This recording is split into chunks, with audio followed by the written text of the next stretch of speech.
tak dapat mencoba meminjam catatannya. Sampai kapan kegerangan waktu yang masih tersisa, semuanya menggeleng, semuanya terdiam, semuanya menjawab tak mengerti. Yang terbaik hanyalah segera bersujud, mumpung kita masih diberi waktu. 105.8 Light FM. Assalamualaikum warahmatullahi wabarakatuh. Light Audience, alhamdulillahirrahmanirrahim. Kembali kita berjumpa dalam berproses menuju kesejatian diri. Edisi hari ini, hari Kamis tanggal 21 Maret 2013. Dan ya, saya Onyx, juga Jack Plam-Plam dan Sarif Mokodopit telah siap untuk menemani Anda semua Light Audience sampai berakhirnya acara ini ya. Baik, seperti biasa kita akan coba menghubungi dulu teman sharing kita ya, Siwo Agus Hidayat. Assalamualaikum Siwo. Waalaikumsalam warahmatullahi wabarakatuh. Iya, bagus sekarang suaranya Siwo. Ya. Baik Siwo, kita langsung saja ya, terima telepon ya. Silakan Light Audience di 0213983906 bisa Anda pergunakan untuk berinteraksi langsung dengan Siwo Agus Hidayat. Assalamualaikum. Waalaikumsalam. Dengan siapa ini? Dengan Doni di Tangerang. Oke, Mas Doni silakan. Assalamualaikum Siwo. Waalaikumsalam. Ini Siwo, ada yang ingin saya tanyakan mengenai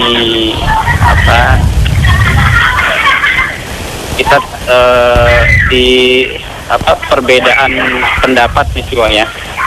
Jadi sebenarnya perbedaan pendapat yang terjadi di kalangan para ulama dalam memahami sebuah kebenaran ya, dan juga perbedaan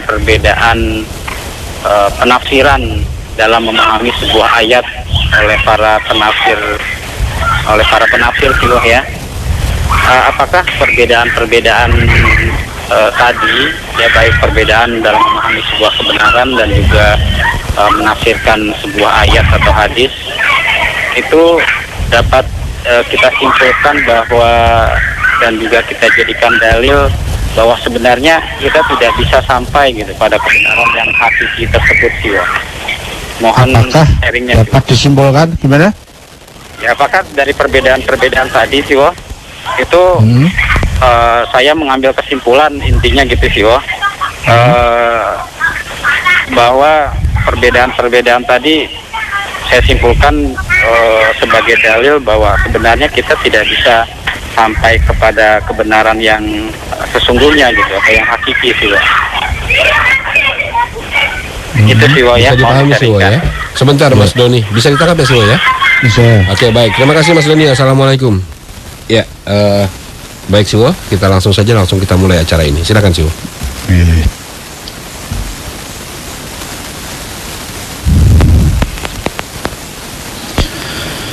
Kepada teman-teman semua, para Light Audience serta seluruh staf dan keluarga besar Light FM, Assalamualaikum warahmatullahi wabarakatuh. Waalaikumsalam warahmatullahi wabarakatuh. Bismillahirrahmanirrahim. Walhamdulillahi rabbil alamin. Wassallallahu ala rasulil karim wa alihi tahirin. Wala hawla wala quwata illa billahil aliyyil azim. Teman-teman, kita ketemu lagi dan kita sharing kembali. Sebagaimana biasa, dudukan saya sekedar sebagai teman sharing, karena memang saya bukan narasumber, bukan rujukan. Saya sekedar teman sharing Anda. Kenapa begitu? Ya karena apa yang akan saya sharingkan ini belum ada jaminan pasti benar. Baru kebenaran yang menurut saya belajar ini, saya belajar itu, tapi kemudian yang saya tangkap kebenaran dilandasi oleh subjektivitas saya. Jadi bukan kebenaran menurut ini atau menurut itu, menurut kitab ini, menurut kitab itu, menurut hadis, menurut ayat. Bukan, baru kebenaran menurut saya dan masih pada wilayah relatif, bisa dikoreksi, bisa dikritisi, bisa direnovasi. Itulah maka mohon saya diposisikan sekedar sebagai teman sharing saja. Dan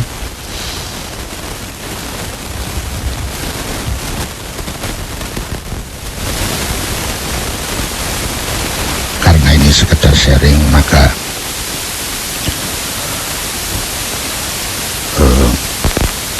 wajar kalau ditolak. Jadi boleh untuk ditolak, meskipun kalau bisa ditangkap kebenarannya, kebenaran yang argumentatif, boleh juga diambil. Nah, tugas kita tentu selalu waspada, hati-hati di dalam menerima sesuatu atau menolak sesuatu, termasuk di dalam acara ini. Jangan takut untuk menolak asal argumentatif. Jangan sungkan untuk menerima asalkan argumentatif. Bukan asal terima atau asal menolak. Hanya masalahnya suka dan tidak suka, senang dan tidak senang.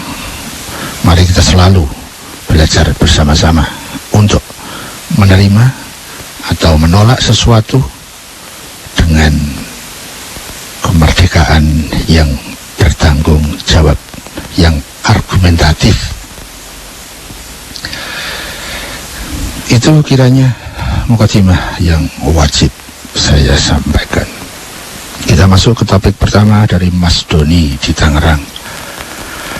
Beliau tadi mendahului dengan satu kalimat yang saya pahami kurang lebih begini, bahwa di mana-mana lazim terjadi perbedaan pendapat, bahkan di kalangan para ulama, dan juga perbedaan penafsiran meskipun pada ayat-ayat yang sama. Kemudian beliau menyimpulkan, berarti kita ini tidak mungkin bisa sampai kepada kebenaran hakiki. Ya. Dan itu merupakan sebuah pertanyaan yang ditujukan kepada saya. Apakah memang begitu? Ya. Sekarang menurut saya perbedaan pendapat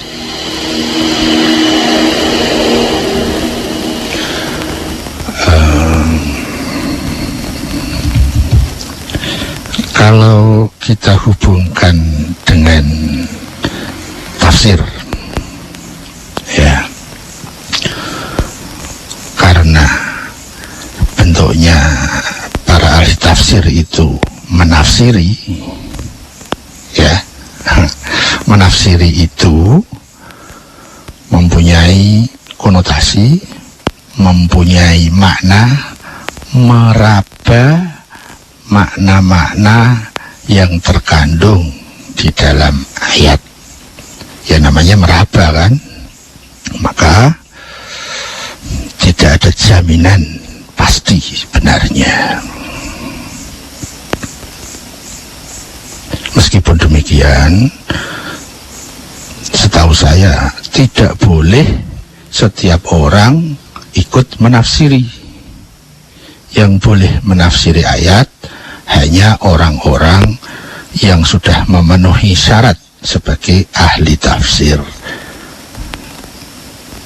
Namun demikian, karena sifatnya menafsir, ya berarti kan tidak ada jaminan pasti benarnya. Itu yang dilakukan para ahli tafsir.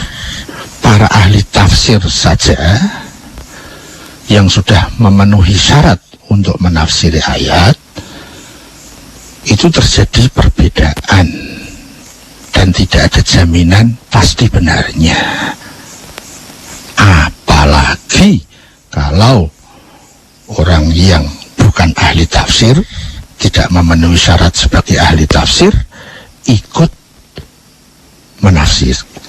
Maka kalau perbedaan pendapat penafsiran antara para ahli tafsir, itu lazim, itu logis, itu wajar, itu masih pada alurnya, masih pada tracknya. Tetapi kalau yang bukan ahli tafsir ikut-ikut menafsiri, maka yang terjadi adalah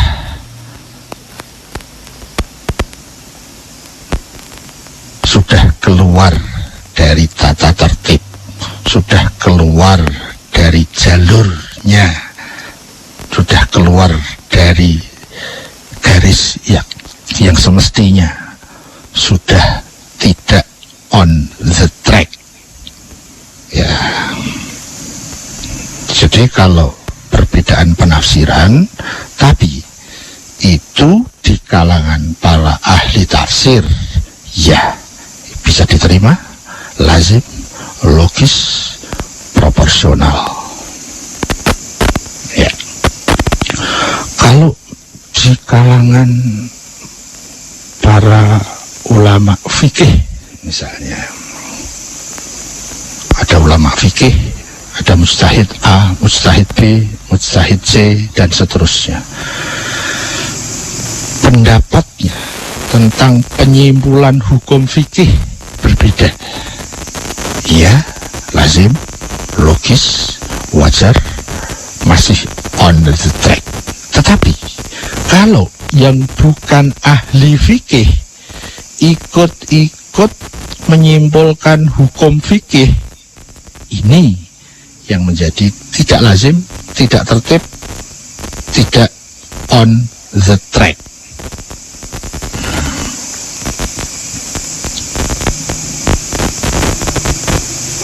Bisa dibedakan bahwa perbedaan ini bukan sembarang perbedaan. Jadi perbedaan yang on the track itu kalau perbedaan yang terjadi pada track yang benar. Lah kalau beda pendapat tentang fikih tetapi tidak merujuk kepada ahli fikih, ya bukan itu yang bisa saya pahami. Ya, perbedaan ataupun tidak perbedaan, kalau masalah hukum kita tidak merujuk kepada ahli hukum, itu tidak bisa disebut on the track, pada jalur yang benar. Ya, itu pertama yang saya maksud tentang perbedaan. Jadi saya bisa mengatakan bahwa kalau perbedaan itu ada di wilayah yang semestinya, ya kita bisa terima, saya bisa terima. Tapi kalau perbedaan tentang tafsir di wilayah penafsiran yang bukan oleh para ahli tafsir, itu saya tidak bisa menerima, tidak bisa ditolerir. Perbedaan tentang fikih tetapi yang melakukan penyimpulan hukum fikih bukan oleh para ahli fikih, saya tidak bisa menerima. Saya tidak mengatakan itu perbedaan yang lazim, tidak. itu perbedaan yang sudah di luar jalur semestinya. Ya. Nah, itu tentang tafsir dan tentang fikih. Kalau perbedaan-perbedaan di luar masalah tafsir dan masalah fikih, misalnya perbedaan terkait dengan masalah keyakinan, perbedaan terkait dengan masalah pemahaman tauhid, yang masing-masing kita diperintahkan untuk mempelajari itu. Masing-masing kita diperintahkan untuk belajar tentang itu. Ya, kita wajib belajar tentang ketuhanan. Itu wajib, tugas. Tetapi kita tidak diwajibkan belajar menjadi ahli tafsir. Kita juga tidak diwajibkan belajar menjadi ahli fikih. Tetapi masing-masing kita diwajibkan belajar tentang tauhid. Ya, jadi kita bedakan dulu ranah-ranahnya, kotak-kotak wilayah-wilayahnya, keterkaitannya dengan perbedaan pendapat. Kalau perbedaan pendapat di dalam pemahaman tauhid, wajar antar kita berbeda, yes. Tetapi kalau perbedaan pendapat itu di wilayah fikih dan kita tidak merujuk kepada ahli fikih, itu tidak wajar. Kalau kita bukan ahli fikih, ikut merumuskan hukum fikih berdasarkan kita merujuk kepada ayat-ayat, kita merujuk ke hadis-hadis, tapi kita bukan ahli fikih. Kalau di situ terjadi perbedaan pendapat, itu tidak lazim, itu tidak wajar, itu tidak pada tracknya. Yang boleh berbeda pendapat tentang masalah fikih hanya ahli fikih. Yang boleh berbeda pendapat dalam menafsiri ayat hanya wilayah ahli tafsir. Ya, itu tentang perbedaan pendapat. Ya, agar kita menggunakan kalimat perbedaan pendapat itu pada alurnya, tidak sekedar atau sembarang perbedaan pendapat, tidak, ada alur-alurnya. Mana perbedaan pendapat yang ada di dalam jalur, mana perbedaan pendapat yang di luar jalur, dan itu tidak bisa ditolerir. Paling tidak itu menurut yang saya pahami. Kita lanjut. Kalau pada ahli fikih, pada ahli tafsir terjadi perbedaan pendapat, apakah itu menunjukkan bahwa kebenaran hakiki itu tidak bisa didapat? Ya, komentar saya, apa hubungannya? Ya, kalau terjadi perbedaan pendapat, bisa jadi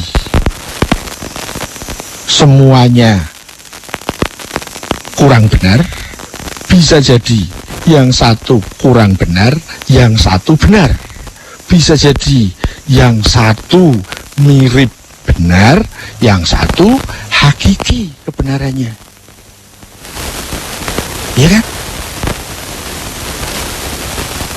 Karena berbeda pendapat, maka pasti yang hakiki tidak bisa didapat. Loh, hubungannya kemana? Hubungannya dari mana? Alasannya dari mana? Karena kalau berbeda pendapat, misalnya ada A dan B berbeda pendapat, kan masih memungkinkan yang satu kurang benar, yang satu lebih benar, atau memungkinkan juga yang satu bermutu, yang satu lebih bermutu. Memungkinkan juga yang satu tidak hakiki, yang satu hakiki. Kemungkinan itu kan tetap ada. Ya, jadi kalau ditarik kesimpulan karena terjadi perbedaan pendapat, maka berarti kebenaran hakiki tidak bisa didapat. Ya, kan nggak ada hubungannya, nggak nyambung kan? Ya, begitu. Masing-masing pada wilayah penafsiran ya terkait dengan ayat, kemudian masalah penyimpulan di dalam masalah hukum, masing-masing pada posisinya. Yang satu itu beristimbat, menyimpulkan hukum, yang satunya menafsiri. Masing-masing harus duduk sebagai kesimpulan pada wilayah relatif. Kalau kita mau tahu yang sesuai dengan kebenaran hakiki yang mana, nah, itu membutuhkan rujukan yang lebih tinggi. Kalau rujukannya ahli fikih, ya mesti relatif yang on the track. Kalau rujukannya ahli tafsir, ya pasti relatif. Memang wilayah para ahli tafsir itu relatif kebenarannya, tapi relatif yang on the track. Kalau mau tahu di antara yang berbeda itu mana yang lebih tepat, yang disebut dengan kebenarannya hakiki, butuh rujukan yang lebih tinggi, butuh hakim yang lebih tinggi. Misalnya ada 10 ahli tafsir, masing-masing berbeda. Bagaimana kita untuk bisa mengetahui mana yang tafsirannya, kebenarannya bersesuaian dengan kebenaran hakiki? Di situ dibutuhkan ahli Al-Quran, bukan ahli tafsir. Ahli tafsir selamanya relatif.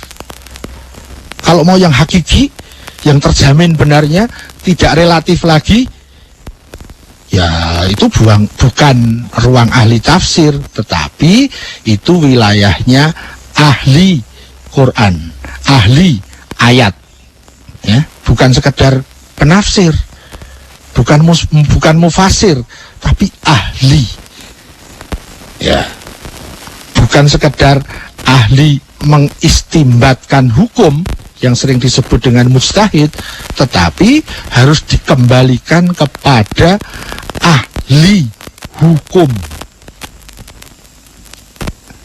Contohnya siapa?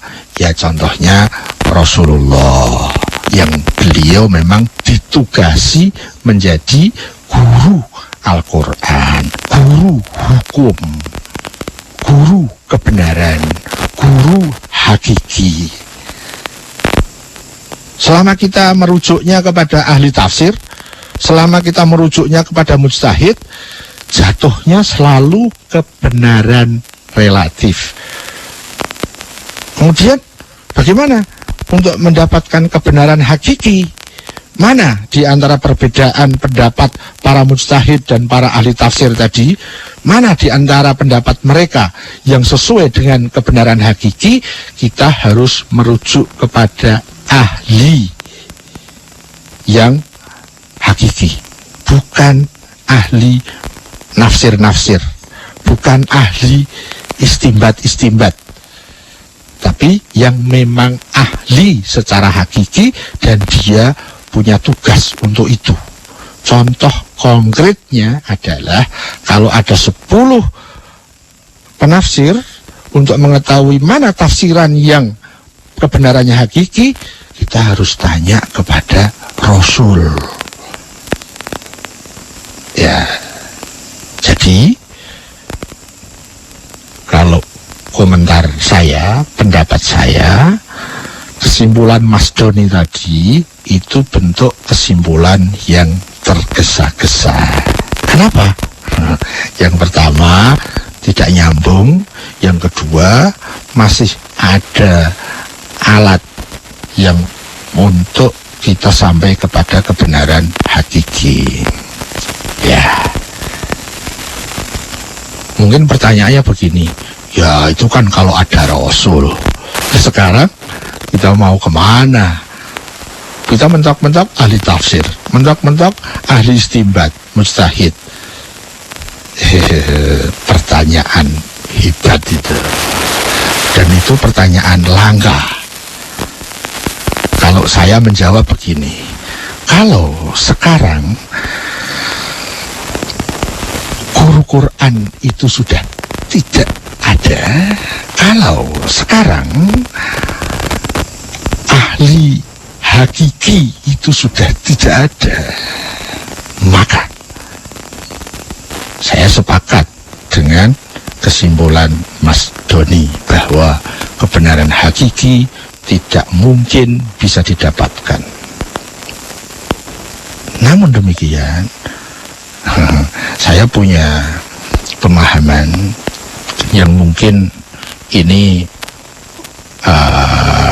jarang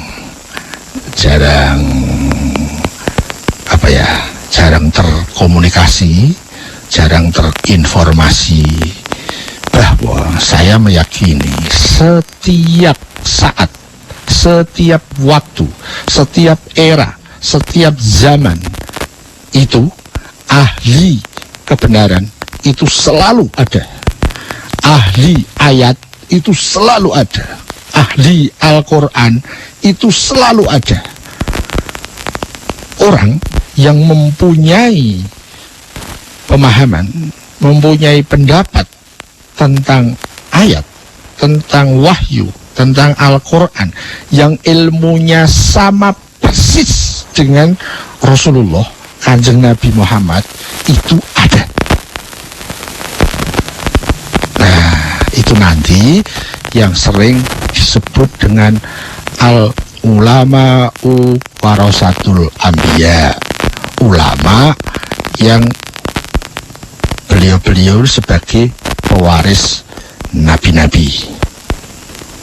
Ya, tentu bukan ulama yang gelarnya dari bawah, bukan ulama yang gelar dari masyarakat, bukan ulama yang gelarnya dari penguasa pemerintah, bukan ulama yang gelar dari media-media, bukan ulama yang gelar dari jabatan administratif, bukan, tapi ulama yang disebut sebagai pewaris nabi-nabi, warasatul anbiya. Ya. Ada mungkin ini bisa membantu. Ada sebuah redaksi ayat yang karena saya cukup serius belajar tafsir ayat itu, sehingga tanpa saya sengaja saya hafal ayatnya. Ayat apakah itu? Begini redaksinya ya.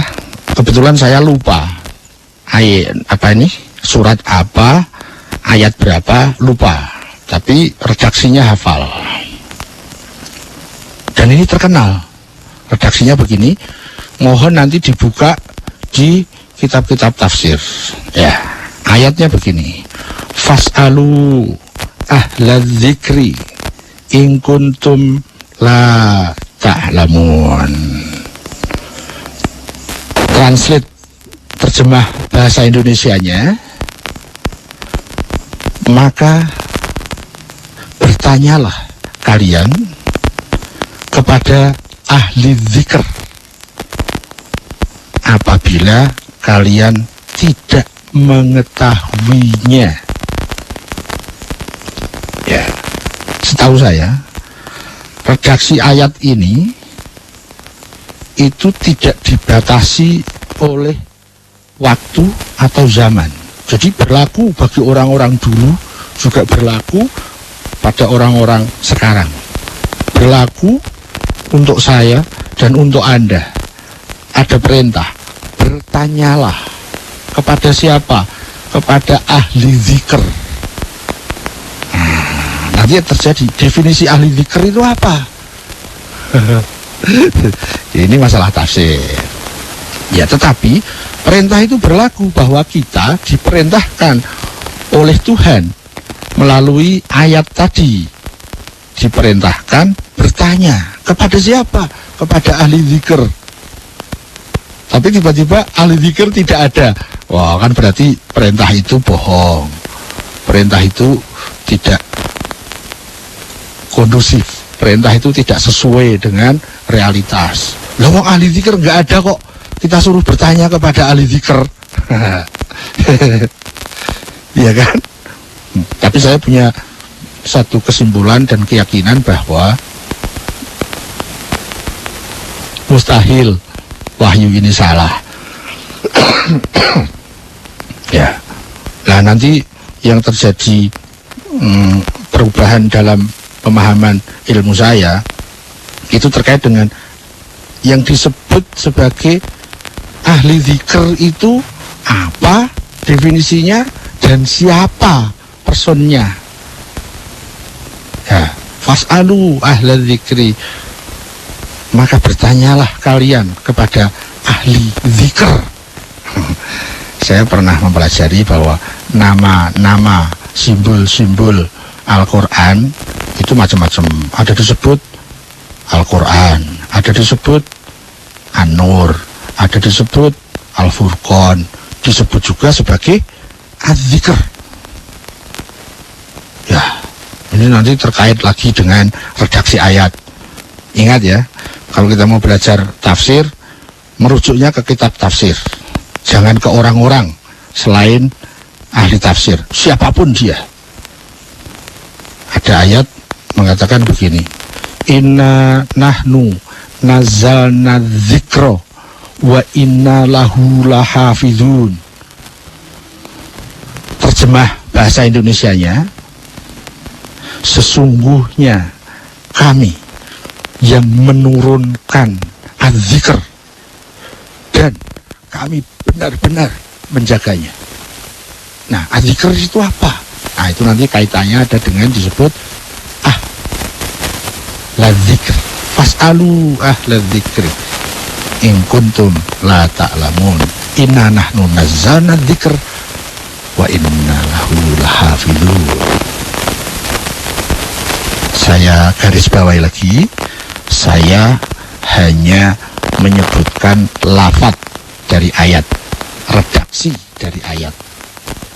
Kalau ingin memahami ayat, merujuklah kepada ahli tafsir, bukan ke ulama manapun, bukan ke ustadz manapun, bukan kiai manapun, tapi kepada ahli tafsir. Meskipun kebenarannya relatif, tetapi dia on the track. Kalau kita merujuk kepada ahli tafsir, seandainya pun pemahaman kita masih salah, tapi kita on the track. Tetapi kalau merujuk terkait dengan penafsiran ayat bukan kepada ahli tafsir, maka pemahaman kita, apapun pemahamannya, sikap kita, cara kita sudah tidak on the track. Ya, itu contoh. Nanti banyak redaksi-redaksi yang lain. Kalau kita serius mempelajari tafsir ayat melalui para ahli tafsir, sebagaimana yang ada pada pengalaman saya, akan banyak pemahaman-pemahaman yang baru, yang tidak sebagaimana yang beredar di masyarakat. Contohnya tentang definisi az-zikr itu apa, ahli zikr itu apa, dan kita dapat perintah, bertanyalah kepada ahli zikr. Bertanya tentang apa? Ya tentu tentang az-zikr toh. Bukan bertanyalah kepada ahli zikr tentang marketing. Ya enggak lah. Bertanyalah kepada ahli zikr apabila kalian tidak mengetahuinya. Ya, bertanyalah kepada ahli zikr tentang arsitektur. Ya enggak lah. Bertanyalah kepada ahli zikr tentang az-zikr. Nah, az-zikr apa? kita buka kitab tafsir. Gitu Mas Doni. Jadi saya punya banyak argumentasi yang kemudian membentuk pemahaman saya, kesimpulan saya, keyakinan saya bahwa ahli Quran itu ada. Bukan hanya Rasulullah ahli Quran itu. Ahli Quran itu setiap zaman ada. Sepanjang ayat tadi masih berlaku, maka ahli zikr selalu ada. Dan ahli zikr yang saya yakini adalah ahli Al-Quran, yang ilmunya hakiki, persis sama dengan ilmunya Rasulullah Muhammad SAW. Dalam riwayat lain sering diberi gelar predikat sebagai al-ulama warasatul anbiya, ulama yang mewarisi para nabi. Bahkan nanti bukan hanya ilmunya, tetapi juga mewarisi tanggung jawabnya, mewarisi kepemimpinannya, mewarisi keteladanannya, mewarisi uswatun hasanahnya, dan hal-hal yang spesifik ada pada para nabi. Kira-kira begitu. Saya mohon maaf agak panjang karena kayaknya perlu cukup panjang. Saya kembali ke bos. Bos. Ya baik, terima kasih Siwo. Kita coba terima telepon lagi ya Siwo ya. Kita masih punya waktu sekitar 18 menit ke depan di sesi ini. Sudah masuk ya? Oke baik, silakan 0213983596. Assalamualaikum. Halo.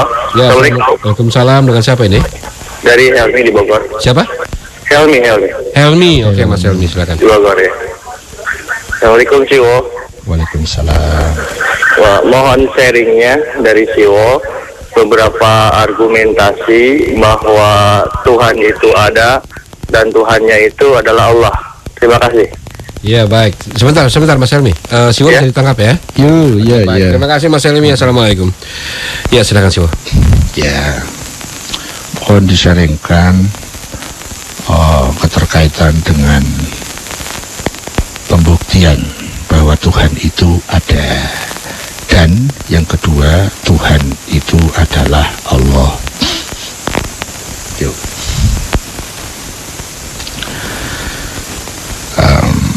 Mohon cermat ya. Ini kalau kita tidak cermat berpikir akan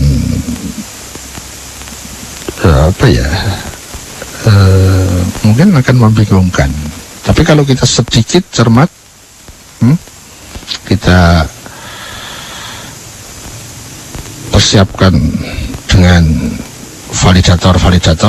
Satu, fokus tujuan saya adalah Tuhan, tujuan saya adalah Allah, tujuan saya adalah sumber kebenaran, tujuan saya adalah sumber kesuksesan, tujuan saya bukan yang lain-lain, bukan fulus, bukan sosial, bukan gengsi, bukan apa-apa, bukan kaya, bukan sehat, bukan terkenal, bukan apa-apa. Tujuan saya bukan apapun, tujuan saya adalah sumber kebenaran, sumber kesuksesan. Itu akan membantu pembahasan ini. Ya, tapi kan di sini dipertanyakan Tuhan itu ada apa enggak? Ya kan? Ya, mudah-mudahan nanti bisa connect. Yang kedua, ambil validator kedua, pas pada niat. Niat saya adalah kebenaran, itu aja. Karena Tuhan dipertanyakan ada dan tidaknya. Maka niat saya adalah menyesuaikan dengan nurani saya. Niat saya hanya murni demi mencari kebenaran yang lebih tinggi. Niat saya bukan lain-lain, bukan agar saya pandai, tidak, bukan agar saya ini atau itu, tidak, bukan agar saya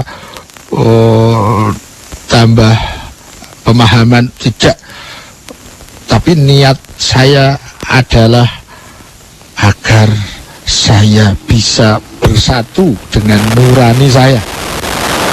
agar saya tidak terjebak dengan nafsu saya.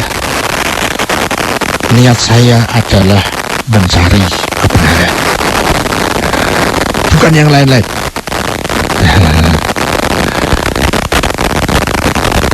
Validator ini akan sangat membantu topik ini. Ya. Kemudian validator satunya lagi, konsentrasi tugas. Ya. Tugas saya. Apa tugas saya? Tugas saya itu bukan untuk pandai, tidak. Tugas saya itu untuk kaya, tidak.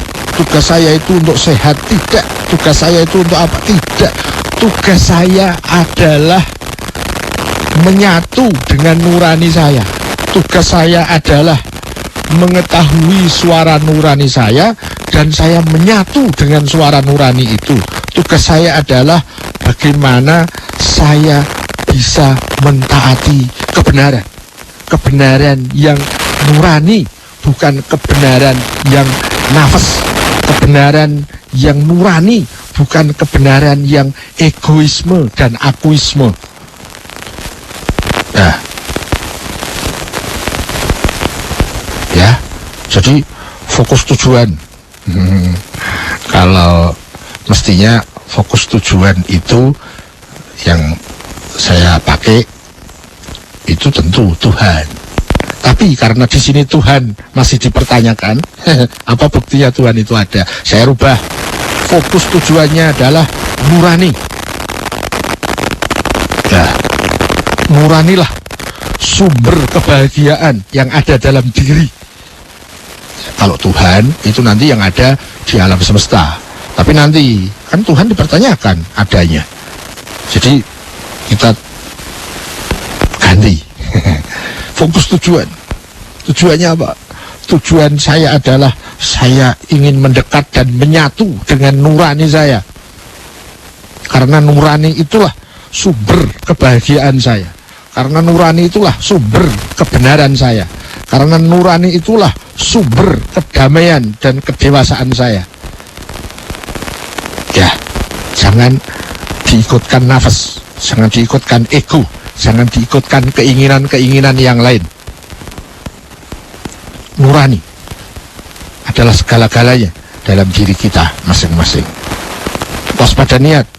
Niatnya apa? Kita ingin berusaha mentaati perintah nurani. Bukan perintah keinginan, bukan perintah kehendak, bukan perintah aku, bukan perintah saya, bukan perintah ego, tapi perintah nurani. Nurani siapa? Nurani kita masing-masing. Dan tugas kita adalah mentaati nurani itu. Maka mari kita berpikir yang afiliasinya ke nurani. Ya, bukan ke yang lain-lain. Bukan karena agar dianggap argumentatif atau agar dianggap pandai, agar dianggap itu kan hanya anggapan-anggapan nggak penting, agar dianggap ini, dianggap itu nggak penting. Ya, fokus tujuan, waspada niat, konsentrasi tugas. Kalau kita belum bisa sampai kepada eksistensi ketuhanan, rubahlah, turunkan menjadi nurani. Ya, jadi orang nggak kenal Tuhan boleh, tapi harus mengenal nurani. Dan orang tidak bisa mengelak karena nurani ada di dalam setiap diri kita. Ya.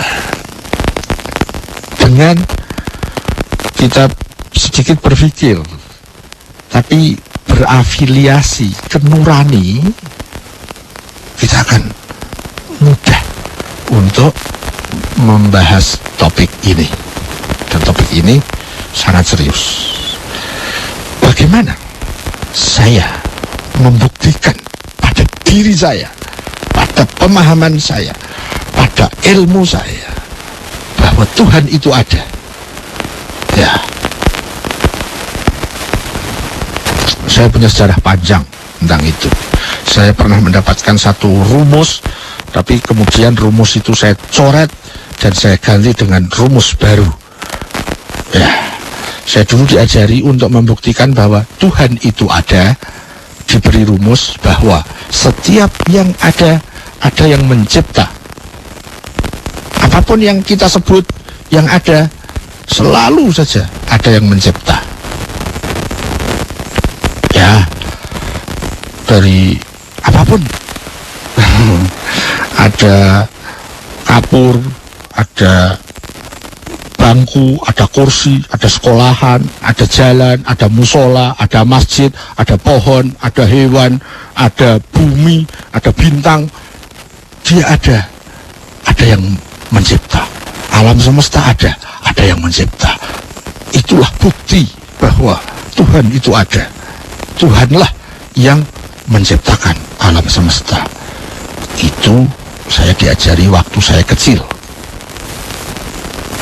Tetapi rumus itu tidak bisa menjawab pertanyaan berikutnya, yaitu kalau setiap yang ada yang mencipta, pertanyaannya, bukankah Tuhan itu ada? Kalau setiap ada yang mencipta, siapakah yang menciptakan Tuhan?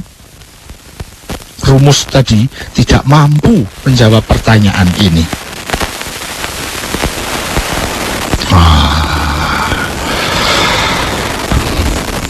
Itu dalam proses perjalanan lebih dari 10 tahun. Baru kemudian saya berani menyatakan bahwa rumus ini salah. Bahkan saya mengatakan ini adalah senjata makan tuan. Ya. Dan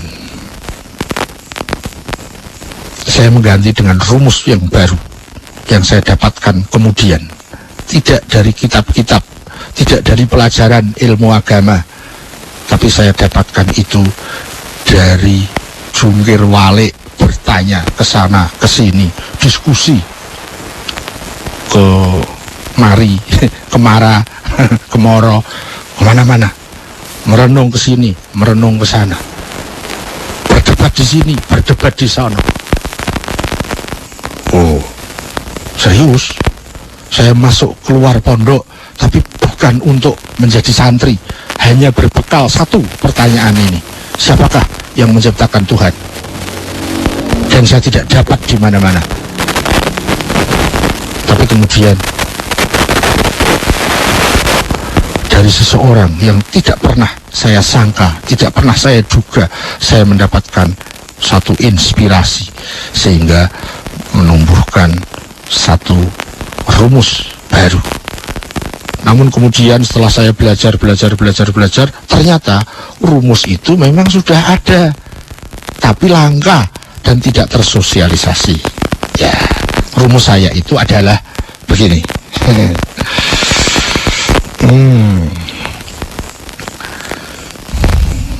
Saya menggunakan dalil baru. Dalil ini berbunyi begini, bahwa setiap akibat itu membutuhkan sebab, dan setiap sebab itu meniscayakan akibat. Tolong kalimatnya jangan ada yang salah, karena ini sangat presisi bahwa setiap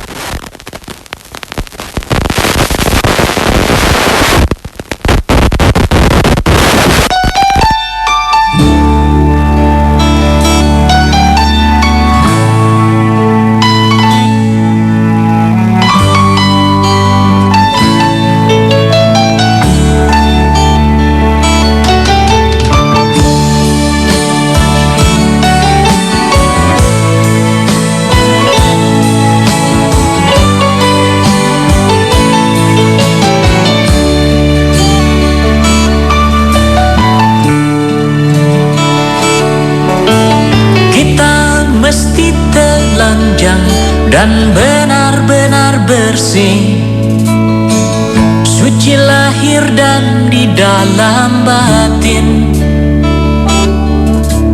Tengoklah ke dalam Sebelum bicara, singkirkan debu yang masih melekat. Oh, singkirkan debu yang masih melekat. Du-du-du-du-du. Du-du-du-du. Oh,